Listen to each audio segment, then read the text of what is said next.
Ja, where the shadow and light meet so you can see my vision.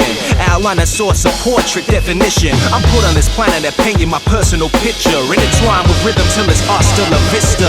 I'll break it down, it's like a scene from CSI. Cause I fiend truth and have a need to speak my mind. I hold a wish that more people realize and soar through ugliness like Steve Buscemi's eye.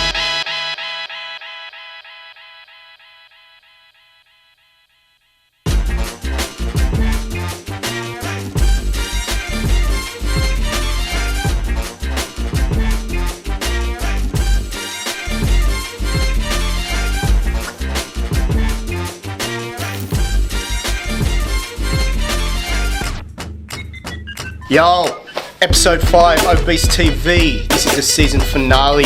We're bringing it to you live and direct from M-Phazes studio, where he talks to us about his new album, The Works, a compilation of tracks that he's put out over the last few years with some MCs from overseas.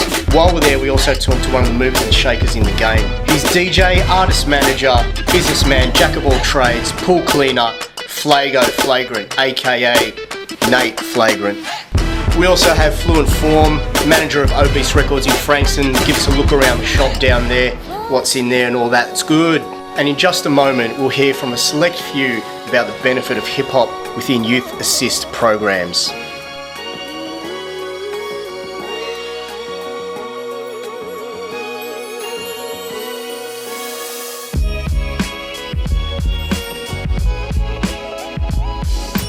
Well, with a lot of the kids we've had come through the program, they've come out of either drug and alcohol rehab programs or youth justice centres or just general DHS programs.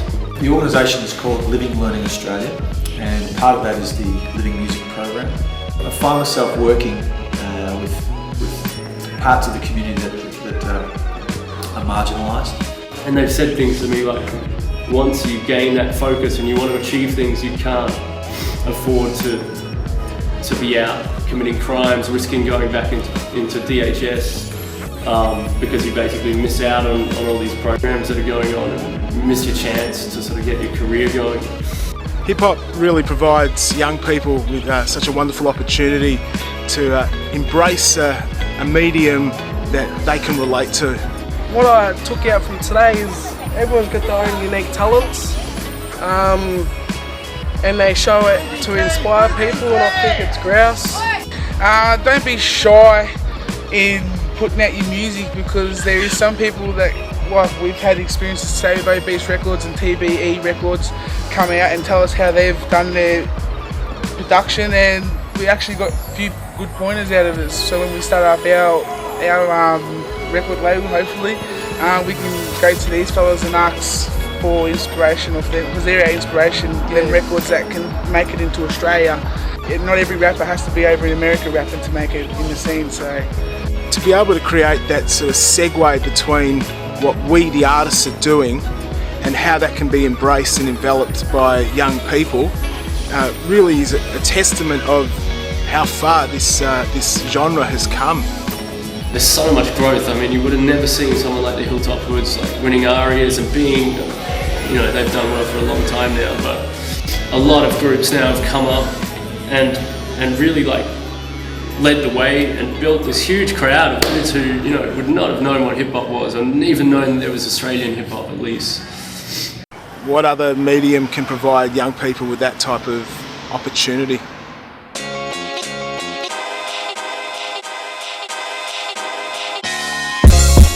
Hey, what's up?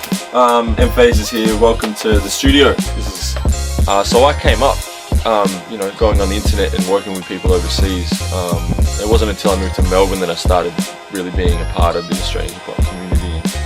And my crew from the Gold Coast, like, they were the only guys I was working with in Australia, and I actually didn't really have any clue that there was anyone else doing hip hop. Like, you know, as far as like my musical influence, it does spread across a ton of genres. I've always experimented with different elements, whether it was neo soul in hip hop or, you know, a little bit of rock influence in a hip hop track. Whereas now I'm sort of more like, you know, I want to take my hip hop side and put that into other genres. You know, like I produced a song for Eskimo Joe, and the drums definitely sound like a more of a hip hop sort of loop, and things like Kimbra. Yeah, The Works is an album I talked about with Pegs, a while ago, and it's a compilation of previously released songs. I think a lot of Australian hip-hop fans might not be aware of the stuff I do overseas, so we thought it might be a cool idea to sort of put these songs together. We've got a bunch of songs off some good friends of mine, Jean Grey, Farron Munch, Talib.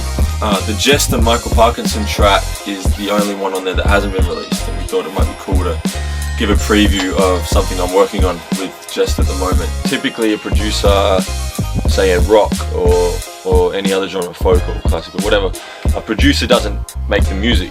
They basically take what the artist has written or the band has written and they make it sound good. Whereas the hip hop producer is basically the band as well, and they make the music. So I think there's a little bit of confusion there as far as like whatever. And some hip hop producers aren't really producers, they just make beats. If you really want to be a producer, you need to learn how to, create a whole song, not just make a cool beat that loops for 5 minutes. Most people in the know about us and what we do. People, Checkmate and all the guys making the beats. You got Gecko, and there's a bunch of Melbourne dudes doing beats that are getting the sort of, I guess, the credit they deserve, but maybe not on a broader scale. But I don't think that's what they're after. So. Phase.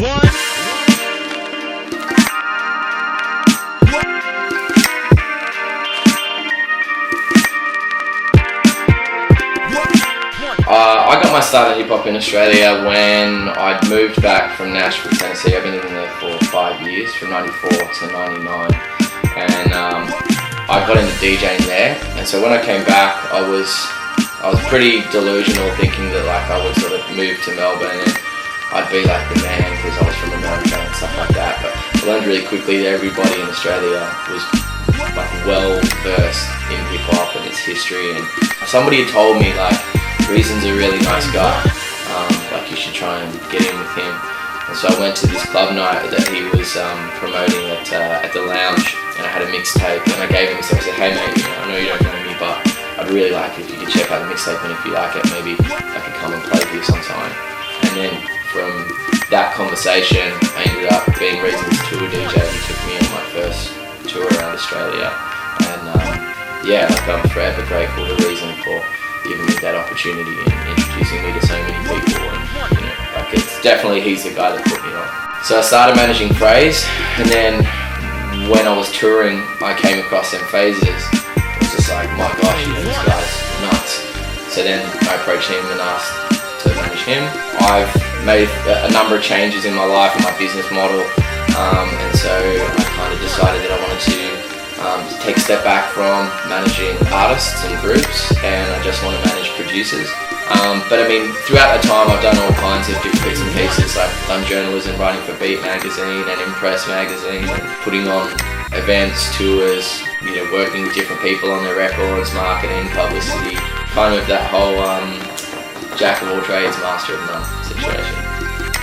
I feel like hip hop in Australia has changed dramatically over the 10 plus years that I've been involved in it. I think that people have gotten over that kind of accent hump. I feel like that was a real deterrent. I think it was that, and it's probably a combination of the accent, and I guess the production was pretty dated. We had a really dated sound back then. And I think that people in general, when they first hear it, would kind of go, oh, what's that? I'm not into that, but through all this hard work and perseverance of artists and labels, and just pushing the music constantly, it's amazing. Like, there's thriving commerce for Australian hip hop music in Australia, and I think that's really exciting. All right. Where is the poison? The battle of wits has begun. It ends when you decide and we both drink and find out who is right and who is dead.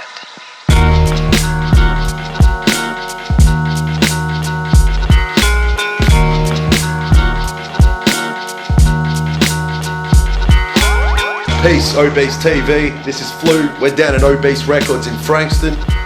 Basically, the idea Pegs had was to sort of open up a store down in this demographic, just because he could see that this area has a lot of artists, a lot of musos, a lot of graph writers, a lot of hip hop heads down here, and there was no real store for them to go to. He had this little shop just sitting here, and he thought, what better way than to help out the area of Frankston than open up a store. And get a bit of the hip hop culture down here and pumping through. So yeah, well, I'll show you around the shop. Peace. Now, of course, we wouldn't be Obese Records if we didn't have a good collection of vinyl, both local and international. You know, we pride ourselves on getting all the latest releases and stocking all the classics, so every time people come in there's something new or a classic they might have missed out of their collection that's on a repress.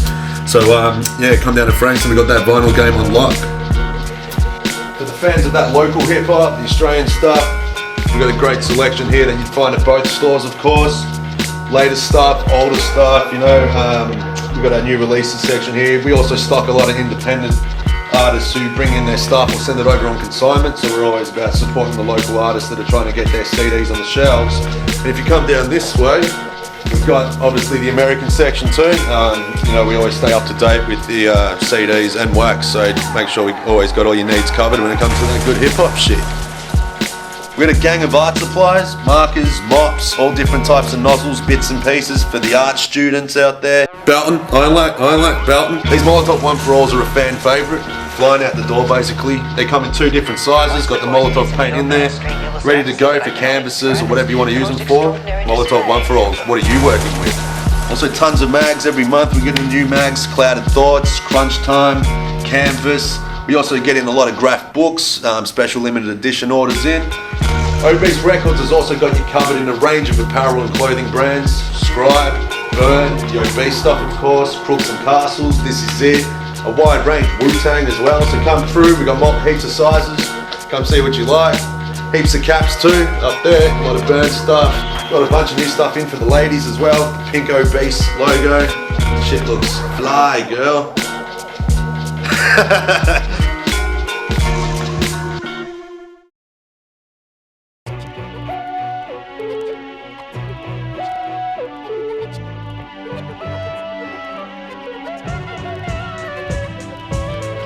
So thanks for joining us for season 1 of Obese TV.